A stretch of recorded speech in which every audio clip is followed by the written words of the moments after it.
Baik, pada pertemuan hari ini kita akan melanjutkan materi mengenai pemodelan data deret waktu yang stasioner. Ya, kalau kemarin kita sudah belajar tentang model autoregresif ya, pada pertemuan kali ini kita akan mulai dengan mempelajari model moving average atau yang biasa disingkat sebagai MA. Bagaimana lebih lengkapnya? Mari kita simak dulu penjelasan di video berikut ini. Secara umum, model untuk data deret waktu yang stasioner terbagi menjadi 3. Yang pertama adalah model ARP, lalu ada model MAKI, dan juga ada model ARMA-P-KI. Nah, model ARP ini yang sudah kita pelajari minggu lalu. Pada pertemuan minggu ini kita akan mempelajari mengenai MA dan juga ARMA. Kita mulai dengan model moving average atau MA.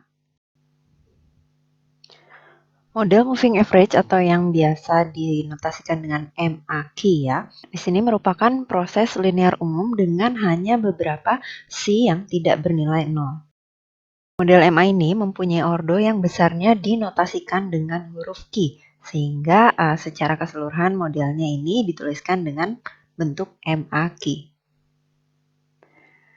Model MA ini mengasumsikan tiap observasi dibentuk oleh rata-rata Q periode ke belakang.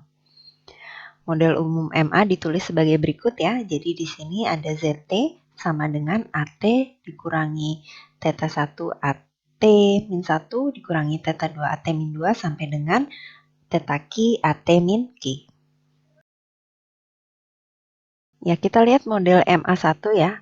Nilai deret waktu saat ini bergantung pada nilai error terakhir 1 unit waktu di masa lalu.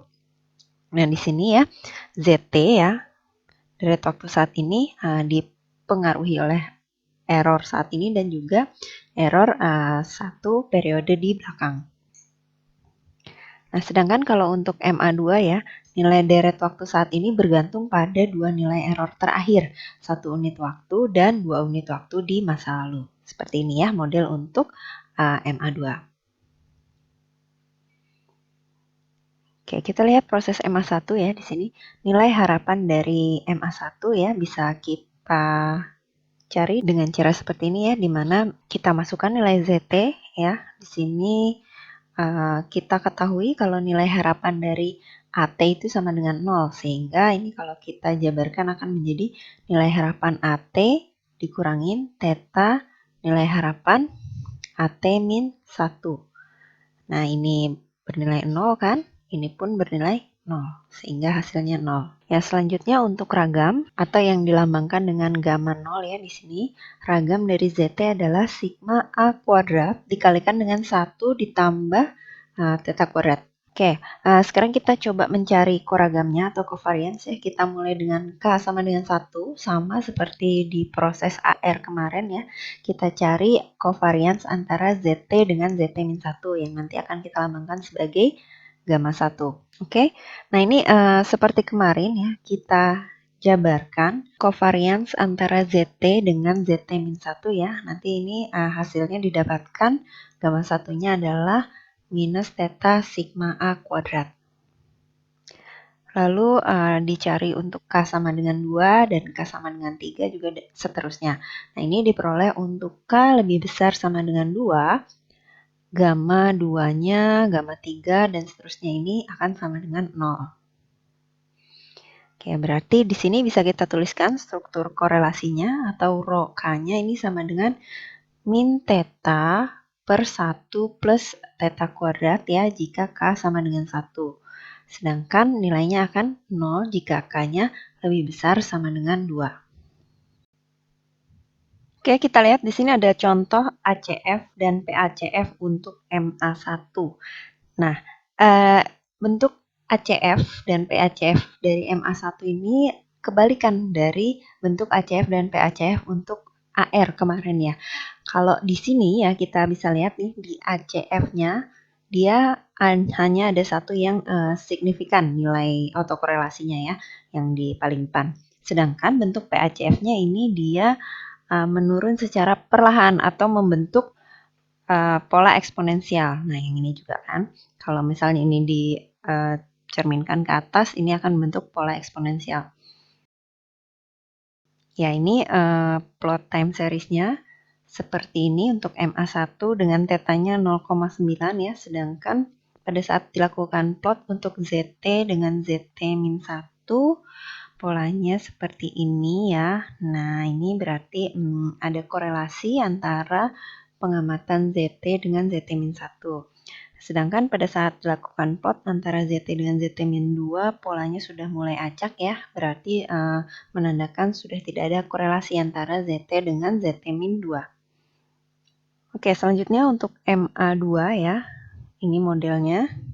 Nilai harapan ZT-nya 0 ya, untuk koragamnya dimulai dari K sama dengan 0, lalu untuk K sama dengan 1, ya ini kurang lebih caranya persis seperti yang kemarin kita lakukan di model AR ya, cuma ini beda bentuk modelnya saja. Nanti kalian bisa coba sendiri ini di rumah ya. Dan kita coba juga untuk K sama dengan 2 ya, ternyata ini masih ada nilai korelasinya. Nah, kemungkinan untuk K-nya 3, 4, 5, dan seterusnya ini nilai korelasinya sudah 0. Nanti kalian bisa cek sendiri di rumah ya untuk leg K-nya 3, 4, dan seterusnya. Nah, di sini kita peroleh struktur korelasi untuk MA2-nya adalah seperti ini ya.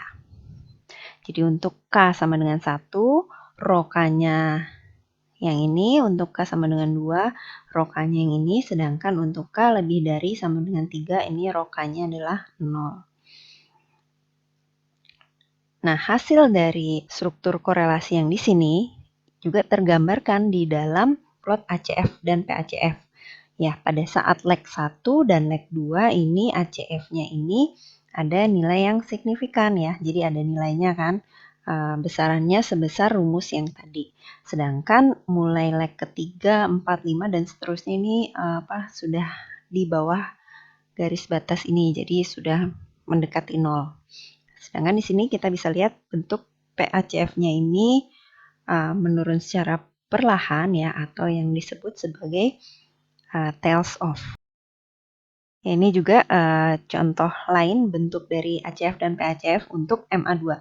Ya, di sini saya sajikan ada makro Minitab untuk membangkitkan data yang MA1 dengan MA2 ya. Kalau mau lihat hasil plotnya seperti apa, kalau kita punya data bangkitan yang memang sudah kita set dari awal, dia adalah data yang MA1 atau MA2, nanti kita cek bentuk ACF sama PACF-nya seperti apa. Ini bisa kalian coba lakukan di praktikum ya. Baik, materi kita lanjutkan ke proses ARMA ya, atau model ARMA. Model ARMA ini merupakan kombinasi dari ARP dan MAQ, sehingga modelnya biasa dituliskan sebagai ARMA P, Q. Nah, ini adalah model umumnya ya. Jadi dia menggabungkan di sini unsur dari model AR ya dengan unsur dari model MA. Oke, kita lihat model ARMA 11. Nah, kalau diketahui P sama dengan 1 dan Q sama dengan 1 ya, maka di sini ZT sama dengan Pi ZT-1 ditambah AT ditambah Theta AT-1. Nah, ini adalah struktur koragamnya gamma K-nya ya, untuk K-nya lebih besar sama dengan 1. Nah, sedangkan untuk struktur korelasinya ya, rho K-nya adalah seperti ini ya. Ini berlaku untuk K lebih besar sama dengan 1. Nah, dengan demikian, autokorelasi model ARMA ini juga akan menurun secara eksponensial. Ya, ini bentuk ACF dan PACF untuk ARMA 1,1. Nah, ini ya kelihatan ya, ACF-nya eksponensial gitu ya. PACF-nya juga eksponensial. Nah, tadi kalau model sebelumnya kan kalau misalnya AR atau MA, salah satunya bisa kita lihat ACF yang cuts off, PACF-nya tails off, atau sebaliknya. Tapi kalau di ARMA ini, dua-duanya ini dia tails off. Nah, ini contoh lainnya ya, untuk ACF dan PACF ARMA 1,1.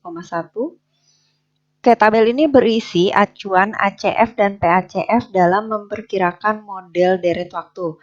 Nah, jadi ini adalah model tentatif ya, model awal yang kita tentukan. Untuk ACF yang nyata pada leg ke-1, 2 sampai dengan ke Q ya, atau dia di sini cuts off, sedangkan PACF-nya ini membentuk pola eksponensial atau dies down, atau kemarin kita bilangnya tails off ya. Nah, ini modelnya adalah MAQ. Sedangkan kalau kebalikannya modelnya adalah ARP. Nah, sedangkan kalau yang untuk ARMA ya, ini keduanya ACF dan PACF-nya ini dies down atau tails off untuk ARMA P, Q. Nah, jadi bagaimana cara kita bisa mengidentifikasi ordonya ya? Nanti identifikasi ordo ARMA ini akan kita pelajari di materi perkuliahan minggu depan. Di sini ada perbedaan penulisan ordo untuk MA, AR, dan ARMA. Ya, di sini ada yang menggunakan P dan Q huruf kecil ya. Ada juga yang menggunakan P dan Q yang huruf besar. Bedanya apa? Bedanya kalau yang kita gunakan huruf kecil ini adalah ordo untuk model yang non-musiman. Nah, sedangkan kalau di dalam model tersebut ada unsur musimannya ya, seperti ini. Nah, di sini kita menggunakan P besar ya dan Q besar. Nah, ini berarti MAQ-nya ini pada data musimannya gitu ya. AR-nya juga ini pada periode musimannya. Oke, seperti itu ya kira-kira acuan dalam memperkirakan model untuk deret waktu. Berikutnya kita masuk ke dalam konsep invertibilitas. Apa itu invertibilitas? Nah, di sini bisakah model moving average diekspresikan sebagai model autoregression? Ini yang dimaksud dengan invertibilitas. Misalkan di sini model MA1 ya, ZT sama dengan AT dikurangi theta AT min 1. Pertama-tama kita tuliskan dulu persamaan di atas menjadi AT ya sama dengan ZT plus theta AT min 1. Jadi yang ininya kita pindah ya ke sebelah ZT ya.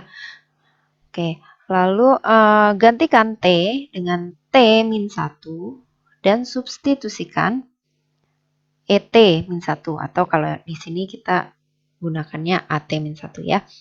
Nah, tadi AT min 1 ini kita gantikan dengan persamaan yang seperti ini. Nah, ini kan AT ya. Berarti kalau AT min 1 ini sama dengan ZT min 1 ditambah theta AT min 2. Ya, kita lihat polanya ya. Ini adalah AT, ini adalah AT min 1. Nah, tadi yang di sini, AT min 1 yang di sini, kita gantikan dengan persamaan yang ini gitu. Nah, sehingga dapat persamaan baru yang ini. Lalu, jika theta mutlaknya ini kurang dari 1 ya, dan kita lanjutkan substitusi untuk periode sebelumnya, persamaan ini akan menjadi seperti ini ya. Ini dilanjutkan saja, yang ininya AT min 2-nya kita ganti lagi ya, menjadi persamaan yang seperti ini. Nah, lalu kita balikan lagi ya, ZT-nya jadi yang di sebelah kiri. Nah, ini persamaannya akan menjadi seperti ini. Jika nilai mutlak dari tetanya kurang dari 1, maka kita peroleh model MA1 ini dapat diubah menjadi bentuk infinite order dari model AR. Ya, jadi maksudnya gini, ini kan model MA1 ya. ZT itu merupakan fungsi dari AT dan AT-1, AT-2 dan seterusnya. Nih. Ya.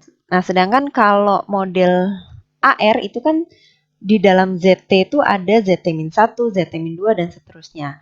Nah, ini padahal ini sebenarnya adalah model MA1 yang ini. Tapi model MA1 ini bisa kita tuliskan dalam bentuk seperti ini. Artinya di dalam ZT juga mengandungkan ZT-1, ZT-2, dan ZT-3. Berarti ini bentuknya ya mirip seperti model AR. Nah, karena model MA1 ini bisa kita tuliskan dalam bentuk model autoregresif, makanya sifat invertibilitas ini dipenuhi oleh model MA1 ini. Jadi, si model MA dapat dituliskan dalam bentuk model AR. Nah, model MA1 ini invertible atau terbalikan ya, jika dan hanya jika nilai mutlak dari tetanya ini kurang dari 1. Jadi syarat untuk MA1 ini invertible adalah nilai mutlak dari tetanya kurang dari 1. Untuk sesi praktikum nanti kalian bisa coba latihan ini ya. Ini membangkitkan ARP dan MAQ ya. Lalu ini membangkitkan yang ARMA PQ. Nah, ini kalian ikuti tahapan yang dimintanya ya, lalu coba jawab pertanyaannya. Ya, setelah mempelajari model autoregresif, moving average, dan model ARMA tadi, saya harap kalian bisa memahami bagaimana cara melakukan pemodelan untuk data deret waktu yang sifatnya stasioner. Terima kasih, sampai bertemu lagi di perkuliahan minggu depan.